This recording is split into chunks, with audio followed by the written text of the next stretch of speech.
come in. Hey, baby. Hi, Dad. So, I see that you've been going out a lot with like a ton of boys. Yeah, but they're all my friends. Yeah, well, I gotta talk to you. Talk to me about what? Talk to you about the birds and the bees. Um, Dad, I'm 17. You don't really Shut have. up, you're gonna listen. Okay. Okay, well, first of all, every year a girl goes through a period. Wait, Dad, don't you mean every month? Yeah, whatever.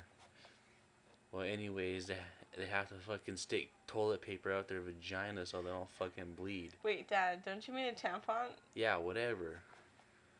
But anyways, they get really fat and everything too when they're on their period.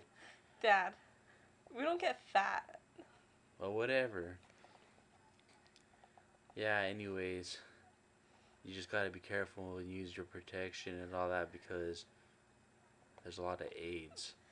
Okay, Dad. I don't have sex if that's what you're trying to get to. Well, So, shut up, whatever. You're gonna listen. okay, then go on. And, like, if a girl stops having her period, that means she's pregnant. Not really. It just means. Shut up, listen. So, just be careful when you go out. Okay, calm down. Okay.